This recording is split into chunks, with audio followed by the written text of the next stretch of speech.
to enough detail for anyone, or anyone has other questions or wants to even maybe brainstorm with me about the dashboards, I'm happy to like set up a call on the side to discuss further. So we developed our dashboards, I think primarily like it launched in April of 2020. So about a year before that, we were working on the dashboards, trying to figure out what data we needed. We did a lot of work with our providers directly. We had focus groups and had them narrow down the main things they wanted to see because our resources were limited. We had like so many different ideas for different things that we didn't get on here.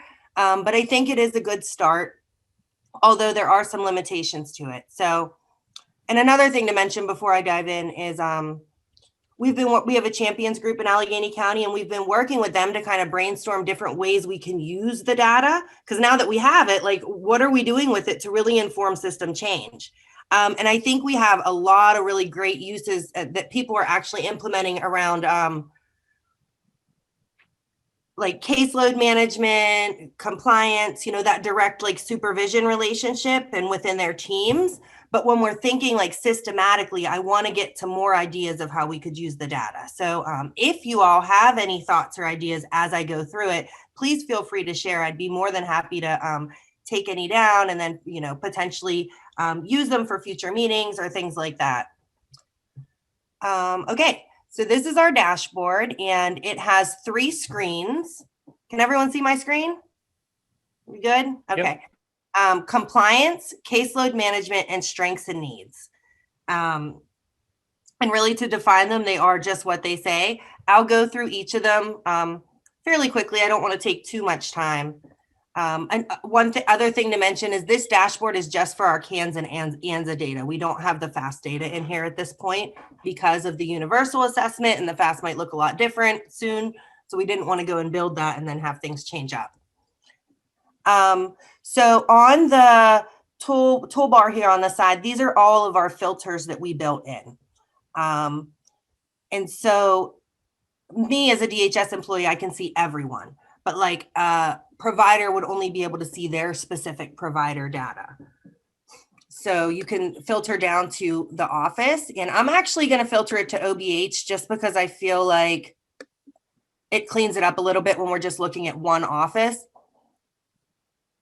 So those are the different offices that use the assessments in Allegheny County. And I apologize if this is a little slow. I was playing with it this morning and it was a little bit slow. Also, you can filter to provider. We have all of our providers listed. The providers would only see themselves in that list. Assessment type, ANZA, CANS. We also have 2 subversions of the CANS we use in Allegheny County. The CANS SAP, which is used in the student assistant program in school, and the EC CANS are for children under 5. Supervisor, you could choose your supervisor, choose your assessor, and then the legal sex, age group, and race are all specific to the individuals being served. So those represent the person who's receiving the ANZA or CANS. You could filter down to look at that. So on this first page, we have these metrics at the top, and they kind of summarize the data that you're seeing throughout the page. In this first page, the top is much different. This top visuals are much different and separate from the bottom visuals. So the metrics, the number of reassessments overdue, and I know that number is like horribly scary, that there are 4,500 assessments overdue, but what it is in Allegheny County is that our providers do not always close people correctly in the system. They close them out of services, but in our DHS assessment tool, the application they enter the data, they don't actually close them there, which causes this number. And when we rolled this out in April, this number was like 9,000. So since we've rolled it out, a lot of providers have taken the dashboards and used it as a tool to be able to go in and clean that up, but not everyone has. And you can see here in this first visual, it represents the top metrics there for reassessments overdue, and it breaks it down into how far overdue it is. And then furthermore, each of these categories is broken down to see which ones are pending approval, which ones are just left in draft, and which ones are not started. So this number, this 4,000, really represents probably those ones that are not closed.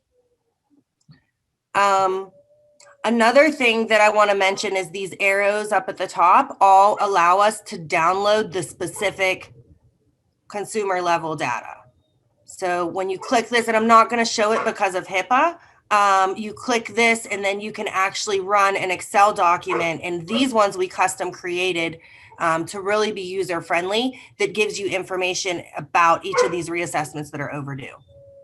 So depending on what filters you have, you can get a nice report representing your team or representing your agency and where they're at with that.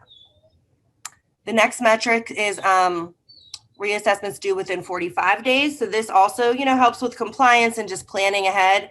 And this is broken down in this chart here. Reassessments coming due, it breaks it down by days, and it gives you, where they're at. Have they been started? Are they in someone's approval box, or are they not started?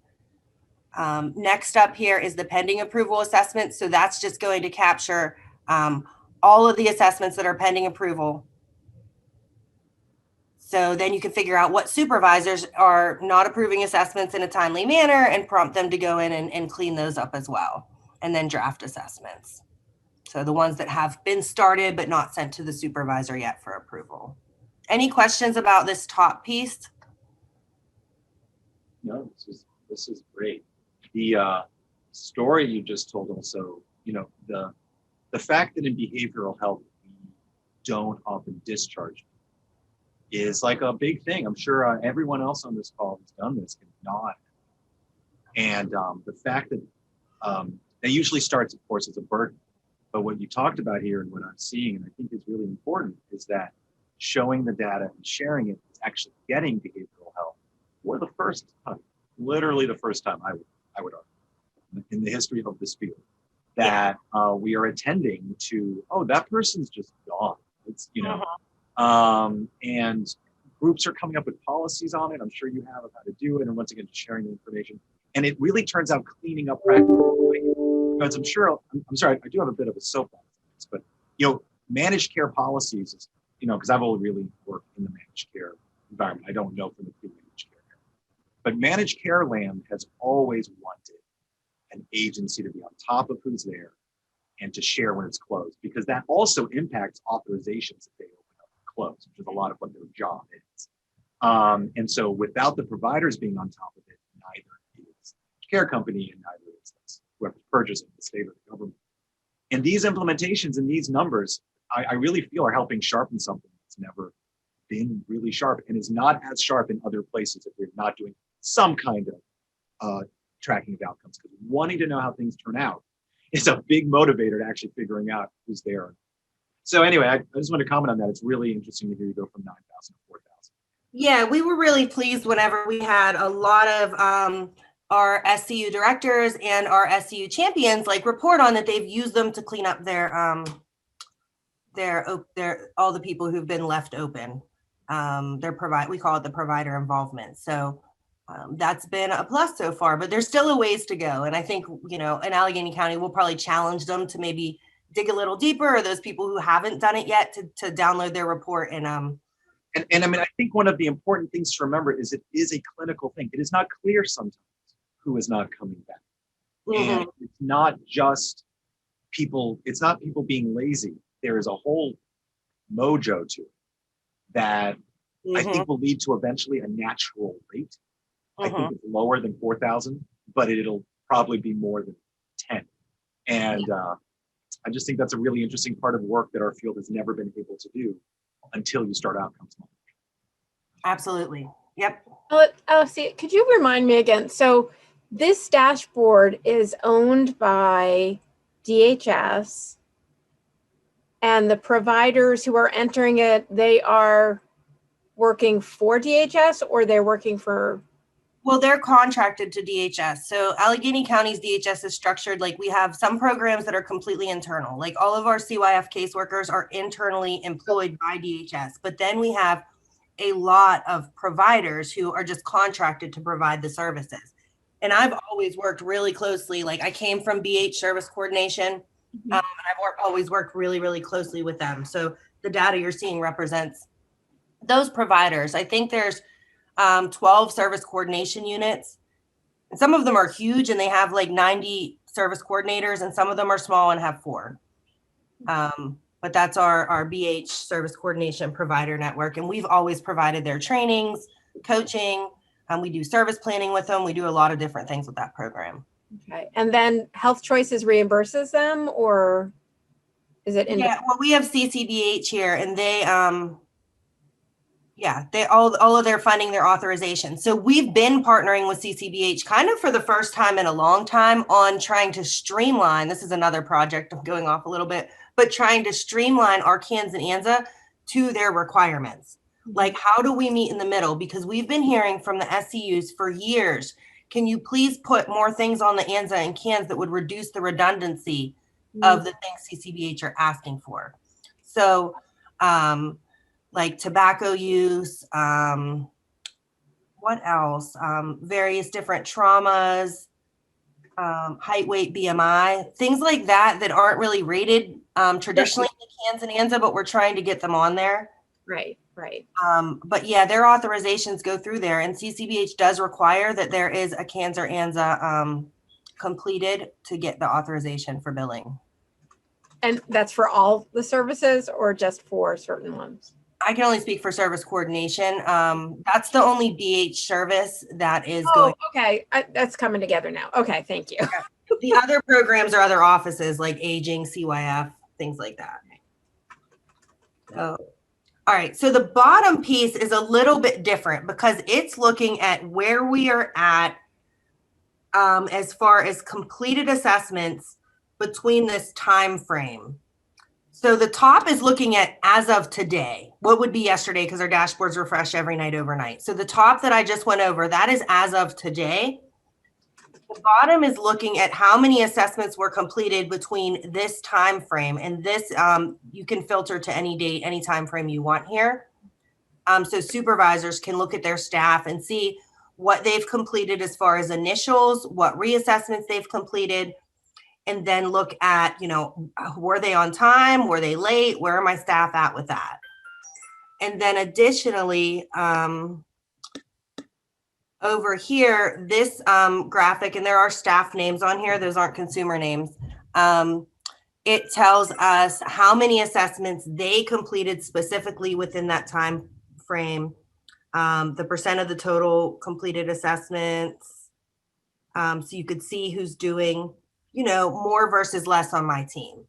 You know, I don't know how useful that is at the system level per se, like this breakdown, but when you're thinking about agencies, for them seeing what staff might be doing a lot more assessments than other staff, it can give you some information about that. And you can actually filter this to assessor or supervisor. So you could look at the supervisor's completed assessments too. Oh, and this unknown is another cleanup thing that we have, because about a year before we rolled out the dashboards, we rolled out a new assessment tool application where they enter them. And there is a newer feature in there where supervisors have to create their teams. If they didn't do it, their staff is in this, their name is in this category. Their staff will still show up on the other list. But here, that's how many supervisors didn't assign people to themselves. Any questions about that piece? Okay. So yeah, that's just meant to give us an overall view of where we're at with getting them done on time, what's coming up. Really helps with, you know, planning, supervision, those kinds of things. The next page is caseload management. If it loads.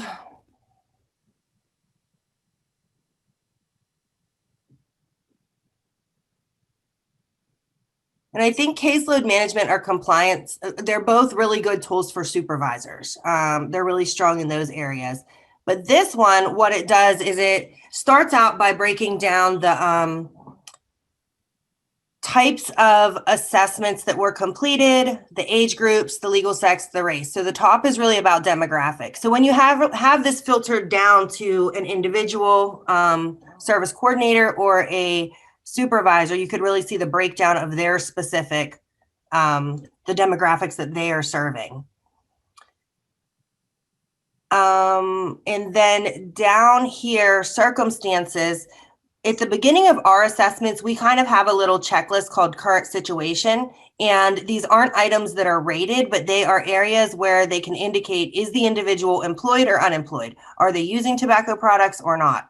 Are they in CYF, out of home placement, diagnosed with an autism spectrum disorder, caregiving role, dependent on a caregiver? There's a lot of them here, but they all give you that breakdown of how many individuals are experiencing these circumstances within this population.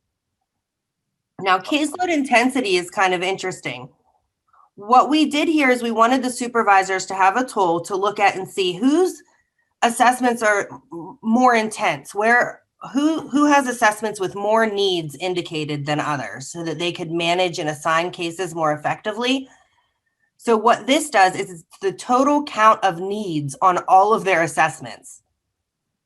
Needs rated a 2 or a 3. So this person, Christopher, has, of all of his assessments, there's a lot of needs, 1,082 needs. So he's managing a lot right now. Whereas if you look down at Justin here, all of his assessments, he has 402.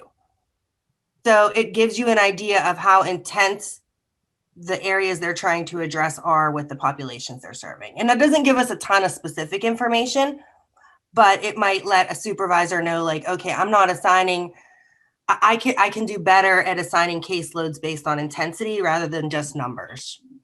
And what happens if you click on Christopher Bonavita's bar? I'm sorry, I didn't hear. What happens if you click on his Christopher's bar? Here, click on. So yeah, and I didn't mention this. If you click on any of these, it's a little tricky to do it. It allows you to download the report for him, which that report might look crazy because we did create custom reports for the top metrics, but every single visual piece allows us to download a report. I assumed it would just filter. Yeah, it filters. It does that too. So, and that is a nice feature. He's an adult person. Since they're all. Yeah. And I would bet, I don't know what agency he works for. But yeah, if you click on anything, it will break down the rest of the page based on that filter. So it's built on one table. Are they all one table? Is it all one table behind this, or is it multiple? I don't know the answer to that. I'm not a data expert like you guys. I'm just seem pretty expert to me, Alicia. I have a question. So you weight the are the 2s and 3s weighted at all, or is it just 1 for 1? For every 2, it's a 1, and for every it's just count for every. Yeah, we didn't get that into detail with it. It's more like just what are the areas that they're expected to take some action on in planning. Right. So there are only 2s and 3s in this count then. Mm-hmm. Right. Okay. And it also seems that there's people who would have different forms. So you're comparing ANSA to CANS, even though there's not the same count of possible treatment trajectories or items in those. Yeah. So like a traditional caseload intensity would have made a sum of 2s and 3s so that 3s would weigh heavier. Just for what it's worth, I'm just sharing. And also, you would not necessarily compare CANS to ANSA because they have different denominators. Yeah, and a lot of what we were trying to do was give the supervisors what they need. And most supervisors are only supervising ANSA or only supervising CANS. So they'd only be looking at like one assessment when they do it. Okay. But yeah, that's something I'll take note of, is I think there's a good point that in use, as long as you are within a particular program, it's not a problem. It's only at this higher level. So that's yeah, where you might want to filter and look at them separately. Absolutely. So yeah, all the filters do allow us to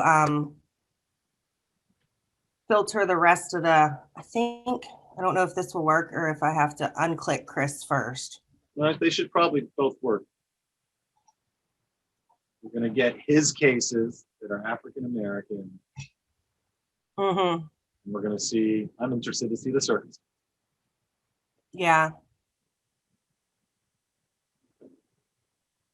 Yeah, so that's one thing that we really want to dive into with this, because we have the race filter where we can really start to look at disproportionality and where things are just different across races and how we could do better as a system.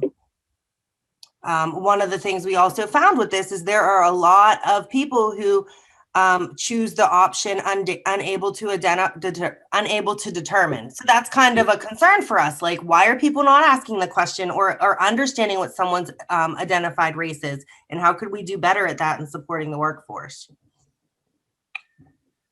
All right, the final piece here is program involvement, and this one is actually not coming straight from the assessments. This is coming from the bigger data warehouse that we have at DHS. So what it does is it looks at the clients that had the assessments and pulls the programs that they're involved in. So behavioral health services, housing, jail involvement.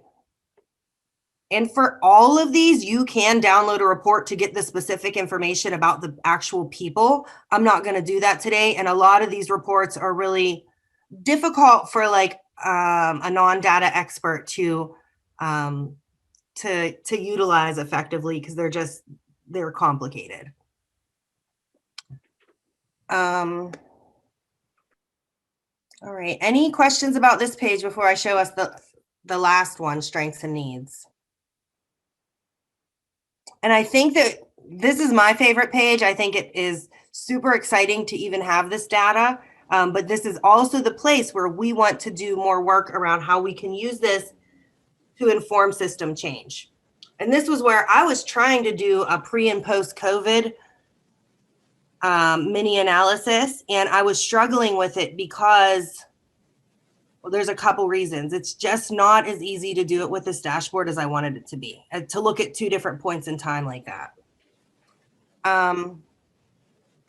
So for this page, and this filter was actually on the other page too, but you see this time filter.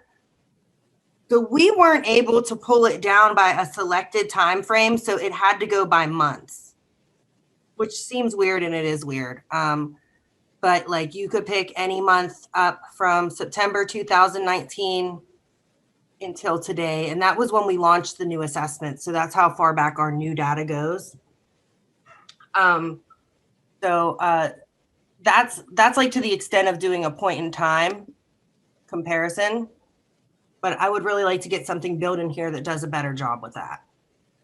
So what we have here, the top metrics, the number of clients, the breakdown of what the assessments were.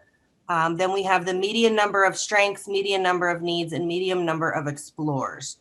You might not know what explore means, but there used to be a missing on our cans and ANZA. I don't know if other folks still have the missing item. Maybe. So we just changed the word from missing to explore here in Allegheny County, because we didn't want it to just be like missing and that's it. Explore kind of prompts them to go back and continue to have the conversation. So that's where the explore comes from. And we wanted to get a picture. Supervisors wanted to know, where are staff using explorers more than others? Like, where are the harder conversations? So this core domain summary is really high level, and I struggle figuring out how to use this core domain summary in practical ways. But what this does is break down just in the specific domain how many items were rated 0, 1, 2, 3, and explore. Yeah, I mean, one of the difficult things is that functioning probably has more items in yours. So it's kind of hard to compare across the domains, but if you average it out per domain, you probably could. And if you put your finger down, I mean, I'll just tell you off the bat some interesting, just bring that. Oh. Okay. I mean, you can see that within a domain, there's a lot of interesting stuff. Within risk, the most common thing you're going to see is no risk. Then deep second, but something we're watching. Actually, risky cases are pretty low. Now, what you might want to do is click on number 2 and number 3 while holding control, and then look at how other things changed on the screen. And I think you actually do have a pretty meaningful, just to give you one example of a meaningful analysis you can do here. I'd be interested to know more about your risk. what your risky people look like. I don't know if the filter works across on the Oh, screen. sometimes it doesn't. I wasn't sure. Right, I wasn't sure. But like the data folks, Deloitte, who built this, were saying that it would be so complicated and it would take a really long time for them to go back through all of the assessments and filter it correctly because of how many items or something. That's right. It is a lot of work. They're not kidding. Yeah. So we ended up, I don't think this page has the filters. And that really was one thing I really, really wanted, because this is, to me, the most important page. It's telling us detailed information about the people that we're serving. Dan, I hear you saying, so like, for example, if that did filter, right? So if when she clicked on the 2, that could have shown almost a picture of what your highest risk cases would look like, right? Totally. Interesting, because we're trying to develop with another, it's outside of CANS and FAST, but I'm wondering if we can use CANS and FAST to help us with the development of supervision modules. So like what kind of supervision would go with someone in this high risk category or that high risk category? And this might help us look at what the picture is of people in those categories. Yeah. Makes sense. I mean, I think that's such a powerful thing. Like, we really wanted to have that. Like, if you could click on, the people who have homelessness and, are in this age group, what are their needs? What do we need to do better for that specific age group? Like, it would be so powerful. There's word that we're going to get a phase 2 in our dashboards, but, with COVID and all the changes, I just don't know. But I am taking notes. We also wanted a map really bad. We wanted a map of Allegheny County that showed where the needs and the strengths were, or at least the needs. That could help supervisors in so many ways, and also with like resource allocation and budgeting. So I'm also fascinated that the most common trauma item apparently was emotional abuse, which I know empirically is the rarest form of abuse to be acknowledged by a child welfare situation, or I really mean a judge. Like, it's just very hard to prove emotional abuse. It's not the best way to get things done, but it's interesting that in a communimetric way, that is what people are most reporting. Yeah, even though it's the hardest to identify, that is really definitely jumps out at us. And then what can we do better to have trauma supports around that? I also just wonder if some education to the legal system about this could be helpful. I mean, don't just do it with one snapshot, but it is a real problem in our society that emotional abuse is very hard to quote unquote prove. I think that's really because we don't acknowledge we have feelings, right? Not allowed to. There's no such thing. Right, right. So, but I mean, if you've got data that shows, listen, we've got these professionals that go in the home, they look at trauma, we use this data in various ways. And one of the interesting things is emotional abuse is what everyone on the ground agrees is happening. It's just we can't get it past a certain goal line. Yeah. Yeah, I think there's a lot of interesting things with the trauma. Like one example is when we look at, I don't have it filtered to the CYF out-of-home placement providers, but if we look at that and then we look at attachment losses, the last time I looked, it was low. But that is literally every child in that program was removed from the home. So the attachment losses you would think would probably be higher. So that's another conversation, a training point with staff to say like, hey, are we assessing for trauma correctly? Do we need to, consider these things in a different way? So I want to point out this one, the item by domain, because I think that this is like really useful. So here it's the items broken down and you can filter to any of the domains here. And what it does is you could see the green is the number of explorers. For strengths, you have the 0s and 1s. Those are the functional strengths. So the 0s and the 1s. And you can see, like we've learned that people don't talk about culture. People aren't comfortable. They don't ask it. So you see how high those explorers are there. And even in spirituality. And I would also say that it's interesting what I'm seeing here, the use of explorers. So I know a system that doesn't have explorers and it's in a different location, and cultural identity is scored at around 98% of the time as being the strength, initially continued and functioning. Huh. It's that is to me the other side of not talking about it, is just saying it's there. I actually don't like the cultural identity item. I think it's very problematic, and this is an example of it. but I don't think that's a bad thing. Some things are hard to communicate about, and we can at least give a number to how bad they are to communicate about. Yeah.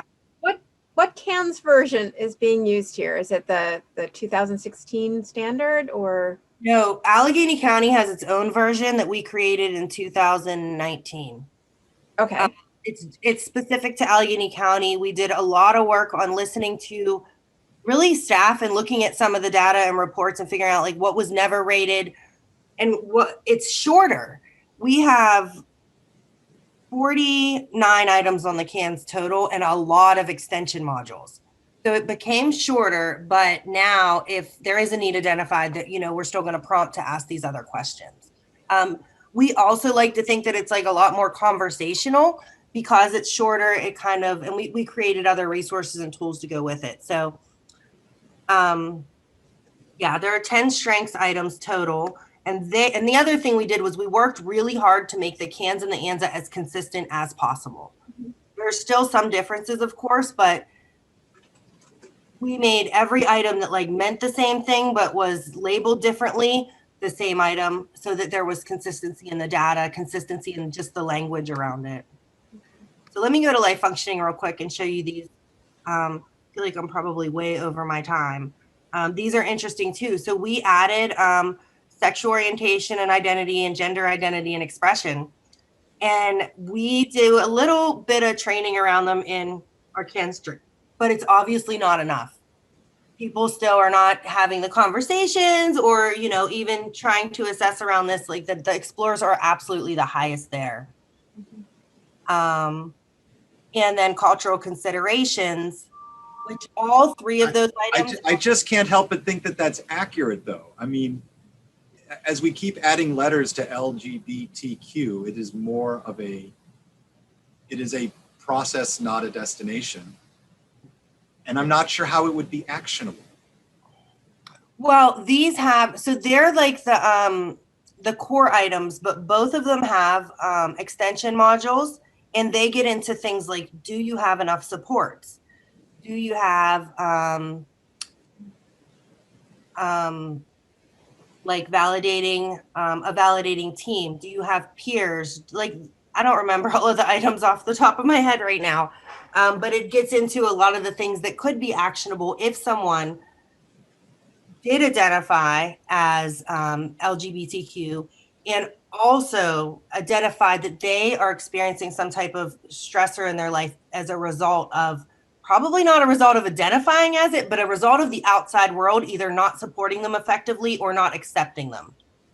So are you saying then they're not answered because the exploration hasn't happened in full, so they know they can't answer the modules?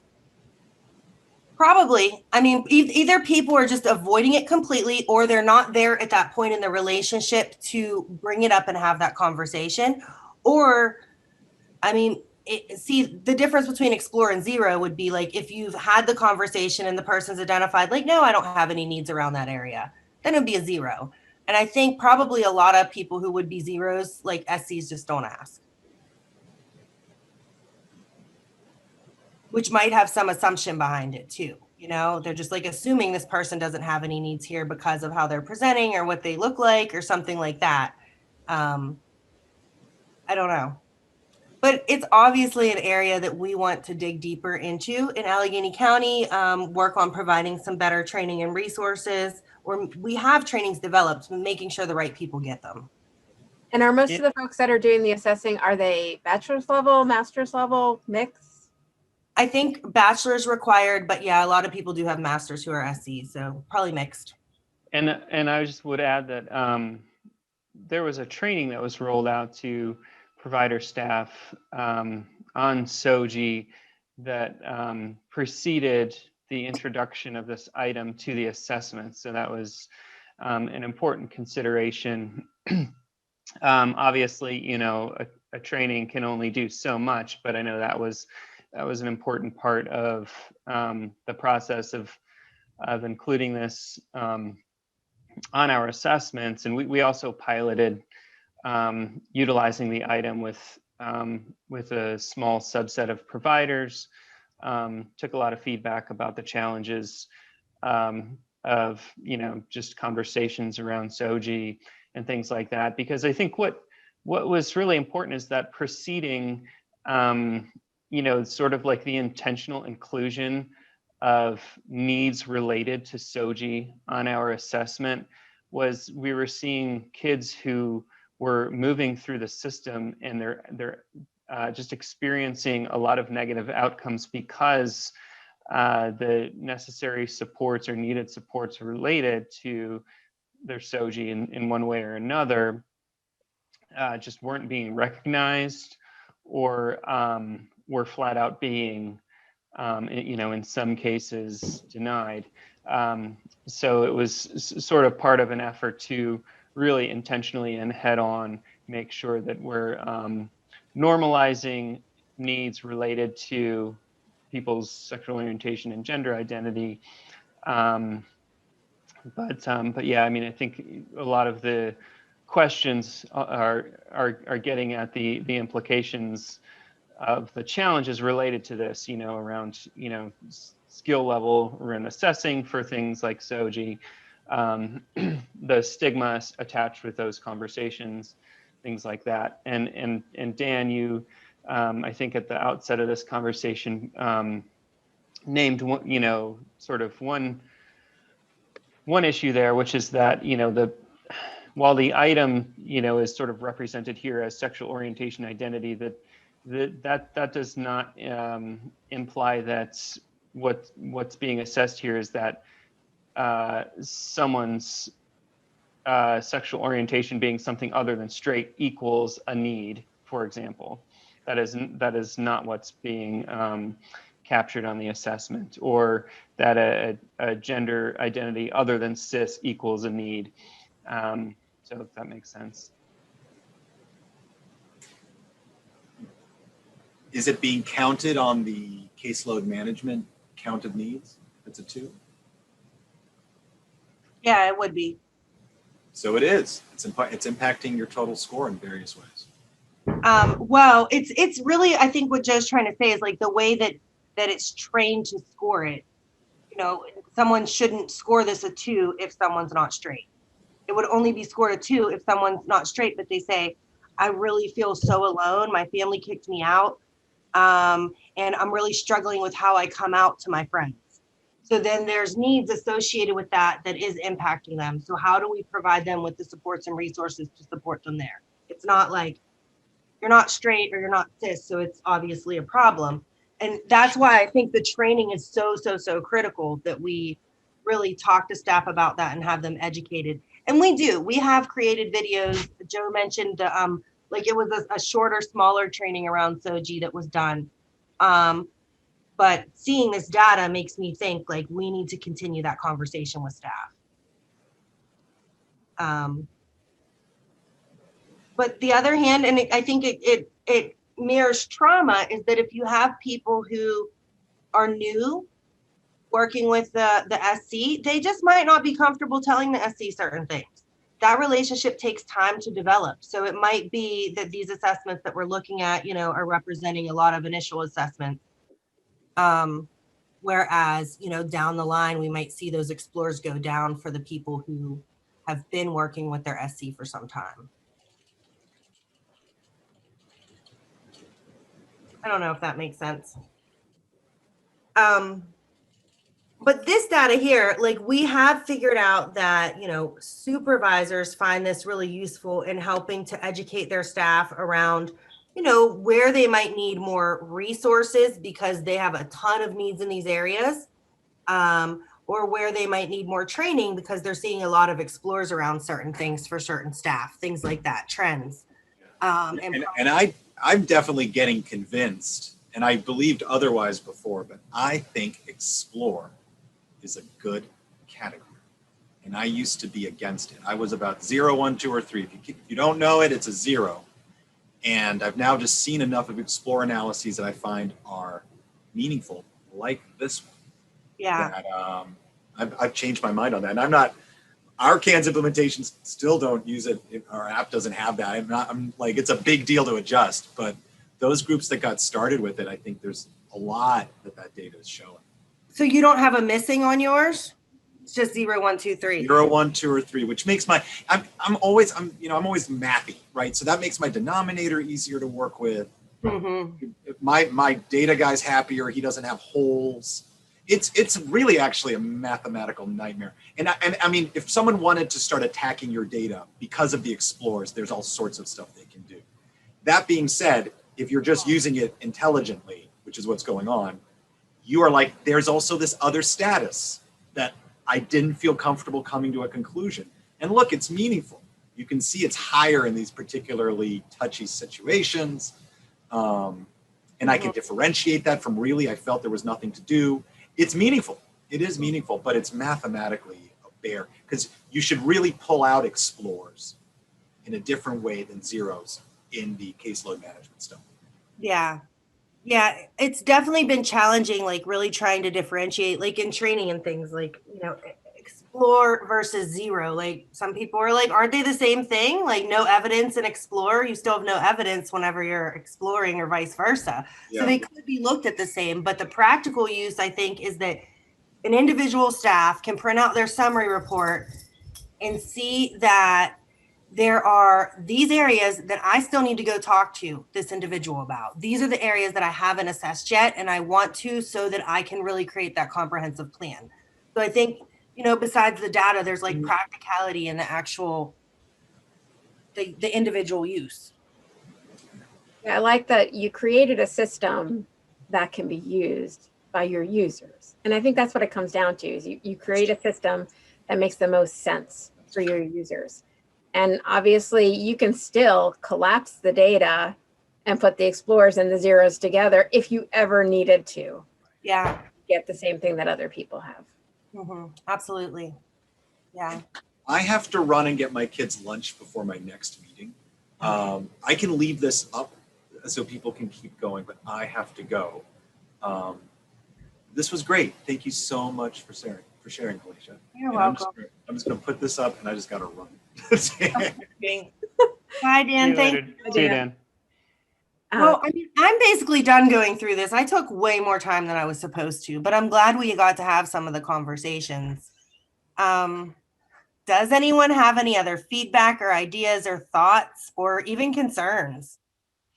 I had a question. I really love it. I wish we had something like this. I just absolutely love it. And thanks for sharing. My one question was, do you have anywhere here where it shows the change, or is this all data on the most recent CANs completed for the client? The data would be based on this month. So right now it's the most recent as of January 2021. You can go back in time, but you can't compare change over time easily. You would have to, because I tried to do it with COVID. I tried to go back to maybe January of 2020, or I don't know what month. It was like September when I was trying to do it. So September of 2019 versus September of 2020. And I got really confused about that. And I felt like there has to be a much easier way to do change over time. You're looking at different assessments, different people. So how do we say that these needs showed up more for these individuals post-COVID versus pre, and that be reliable? So I never did the analysis. Yeah, it's really hard to do like cohorts where you have an initial cohort that comes in 1 month, and that 6 months later they're going to have a reassessment, and so you put those two together. That's really hard to do.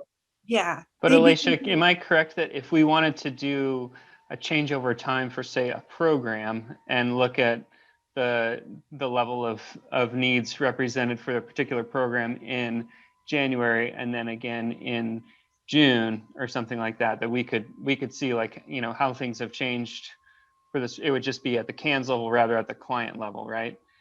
Yeah, it would not be specific to specific clients and how their needs changed. It would be overall. And I just wasn't sure if that was reliable enough to show as, good data. I do think that there is value in looking at that, as long as you know what's being analyzed when you do that comparison.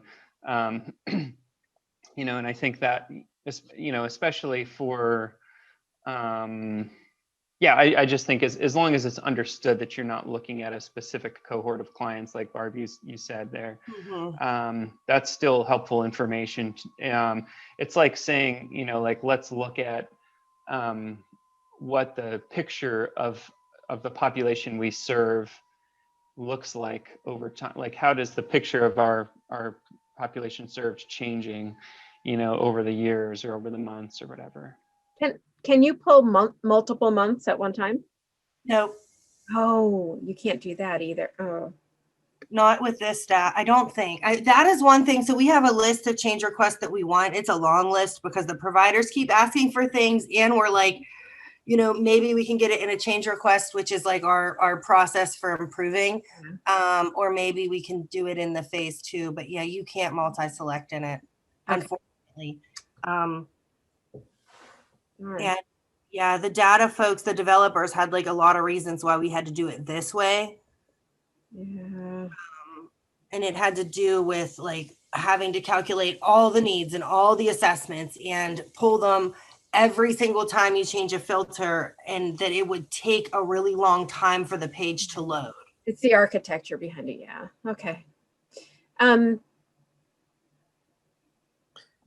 Yeah, a lot of what we've done with COVID have been like the initial requests coming in. That's easy to do because you can do the months before and the months after just to see the differences for the individuals coming in. It is harder to see the reassessment data for the outcomes. Yeah. And if we looked at this, like compared November of 19 to 20, it would be a combination of reassessments and initials, and those often look different in themselves. So I just feel like there's a lot of factors that would make that data like, I don't know. So there's no way to pull like the first cans from each client and the most recent one completed to see, like, as a program, all the kids change over time. Well, you would Not have really. to do it manually by filtering down to like a worker or something like that, and then downloading the report that has the client level data. And it would basically be like having to redo all the data on your own manually. Right. You could Right, get right, right. report from it, you could get the raw data, but then you have to kind of redo it from there. It wouldn't populate. It wouldn't automatically do it, right? Yeah. And that's like our number one request for phase 2 is being able to see change over time, client specific, point A and point B. Yeah. They didn't make any of this client specific. So you're not at any level right now being able to see that change over time. It's funny, we probably almost have the reverse. We can do it at the client specific level, but are still working out some of the categorical level. Although I think this was a wonderful reminder that we did a lot of really good work on this last year that kind of my fall blew up. And so now I'm like, oh, I should get back to that. This is all really good stuff. So thank you for sharing it. But we can do this at the client level. We're not doing it well. I don't think that it exists and we can roll it out, but we haven't really begun to use it in our supervision. But we can do it at the client level, but we can't do it, I think, overall yet at those 2 points in time in terms of like Erica was saying, if you were to look at all of the firsts and all of the seconds, is there a change over time there? When you say at the client level, do you mean like the individualized reports? Like we do have that, but that's like dashboard. Comes from the system. Yeah, it comes directly from the system, and we have a comparison report. So it would say, these are the needs that you've addressed. Let's celebrate. And then these are the needs that went from a 2 or a 3 to a 0 or a 1. These are the strengths you built. These are the areas we still need to work on. Let's talk about them. It's just like a single report for Right. one. We do have that, but there's no way to like aggregate people's change over time into one bigger report. Do you know if anyone on this call has something like that right now? Because it would be interesting for both of us to see. I think it would be because from that step to the next. Yeah, we do have change over time reports, and it's we have 2 different versions of that, and one is literally just every initial and their discharge to really look at that, and then the other one, which is a slightly more manualized, is we can do it by the initial and the most recent And, you know, they're building it so that you could do the initial to the second. Mhm. You could, and, you know, so they're sort of varying it up, but it does, each effort is coding each evaluation in a certain way and having the rules behind. And then it does have to get thrown into something, and that something needs to then calculate out. So each of these things takes time. So, And we do have like a data department. We have our ATP department in Allegheny County. And so there have been times in the past where we've asked them to give us some more specific reports than what we could get here. And in the past, when we didn't have anything, you know, they were giving us our data, but, you know, they're busy. They have a ton of other projects. This is not a priority for them.